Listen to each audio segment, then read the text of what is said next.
Hello and welcome once again to my channel guys. और आज आप लोगों को एक नए टूल से मैं इंट्रोड्यूस कराता हूँ। कुछ लोग इससे फैमिलियर होंगे और कुछ लोग इसके बारे में नहीं जानते होंगे, लेकिन इस वीडियो में आप लोगों को इसकी इम्पोर्टेंस बताने की कोशिश करूँगा। और अगर एक बार आप लोग इसकी इम्पोर्टेंस जान लेंगे तो डेफिनेटली फ्यूचर में आप ज़रूर कोशिश करेंगे कि आप इस टूल को इस्तेमाल ज़रूर करें। तो देखिए दोस्तों, ये अमेजन बेसिक्स से मैंने ये एक टॉर्क रेंच मेरे हाथ में देख रहे हैं। ये एक तरीके का टूल है जो आपका जो प्रिसाइजली जो बोल्ट होते हैं, नट्स होते हैं, उनको बहुत प्रिसाइजली एक जो उनकी एक रेंज डिसाइड की जाती है, जिससे कि वो एकदम परफेक्टली टाइट होते हैं, ना बहुत ज़्यादा टाइट ना बहुत ज़्यादा लूज़। इस तरीके से उनको टाइट किया जाता है। तो उसके लिए ये टॉर्क रेंच जो है इस्तेमाल होता है। जैसे कि उदाहरण आप लोगों को देता हूँ, सिलेंडर हेड का कोई काम अगर आप लोग करवाते हैं तो आप लोगों ने देखा होगा कि स्पेशल नट्स होते हैं। 4 मोस्टली वो होते हैं जो निकाले जाते हैं, जिनसे कि आपका ब्लॉक को फिर लूज़ किया जाता है, फिर हेड को निकाला जाता है। इसके बाद ब्लॉक और हेड को असेंबल करके वो 4 नट जो हैं आपके टाइट किए जाते हैं। सोच करके देखिए कि हम चारों नट जो हैं हाथ से टाइट कर रहे हैं और करते चले जाते हैं, उस लिमिट तक सोचते हैं कि जब तक कि वो पूरी तरीके से टाइट ना हो जाए या फिर आगे घूमना बंद ना कर दें। डिपेंड करता है कि कौन सा टूल आप लोग यूज़ कर रहे थे। अगर एक्सपर्ट कोई टाइट कर रहा होगा तो मान लीजिए मैनुअली भी वो टूल्स जो नट है उनको सही से टाइट कर देता है।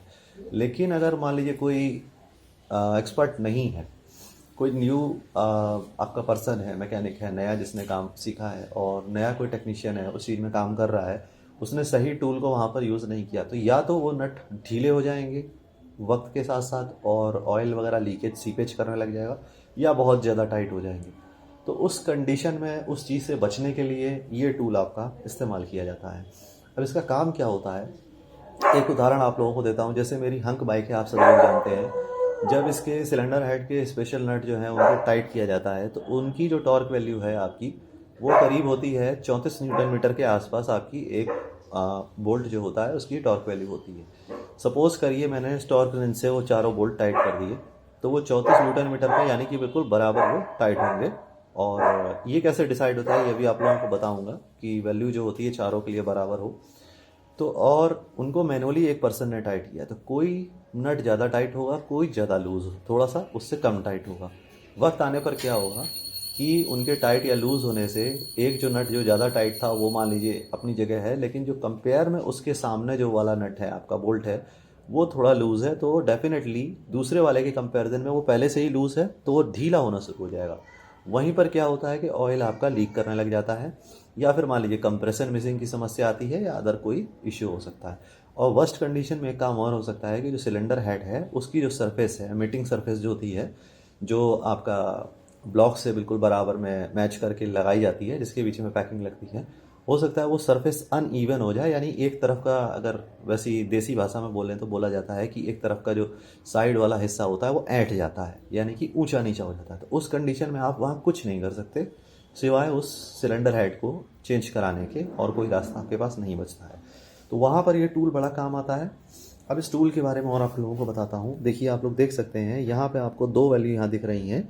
एक दिख रही है फुट पाउंड और दूसरी न्यूटन मीटर। इसके अलावा एलबीएस आपका भी उसमें भी आता है। एलबीएस यानी कि पाउंड पर स्क्वायर इंच आई थिंक होता है। तो वो वैल्यू यहाँ पर नहीं है, यहाँ पर दो वैल्यू दी गई है। इसकी न्यूटन मीटर की टॉप वैल्यू दी गई है यहाँ पर 203.5। अब इसको सेट कैसे करते हैं वो आप लोगों को बताता हूँ। जैसे आप लोग देख रहे होंगे यहाँ पर शुरुआत में आप लोग 27.1 दिखाई दे रहा है आप लोगों को, और यहाँ रीडिंग 0 से स्टार्ट है। ठीक है, तो सबसे पहले तो इसका लॉक जो होता है, देखिए ये अभी फ़िलहाल लॉक जो है आपका लूज़ है। ठीक है, लूज़ या टाइट होता है। इसको हम लोग पहले ऐसे लूज़ कर लेते हैं। ठीक है, अब इसको घुमाना शुरू करते हैं। अब जैसे सपोज़ करिए मुझे 30 आपका लेकर के आना है टॉर्क वैल्यू। ठीक है, तो अब मैं इसको बढ़ाना शुरू करता हूँ। ध्यान दीजिएगा किस तरीके से ये आगे आना शुरू होता है। तो अब देखिए जब ये 27 पर आपका यहाँ पर हम लोग आ गए हैं, ये हमारा जीरो देखिए ऑटोमेटिकली 27 पर पहुँच जाएगा और ये बिल्कुल ही मैच करेगा। तो अब ये जब ये जीरो यहाँ पर आ चुका है तो इसकी वैल्यू है 27.1। ठीक है, एग्जैक्टली।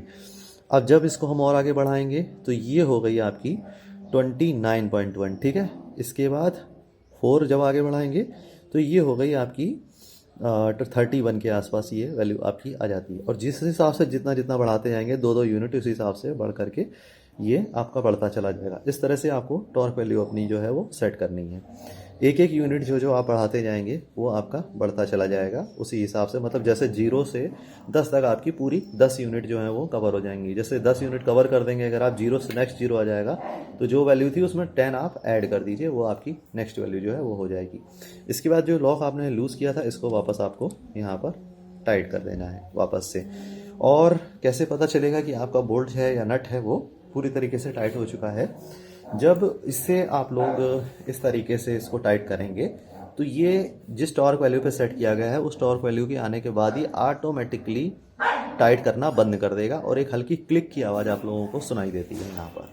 वहाँ पर उस जगह पर पॉइंट पर मान लीजिए कि जो आपका टॉर्क है वो सेट हो चुका है प्रॉपरली। तो ये इसका काम करने का तरीका होता है।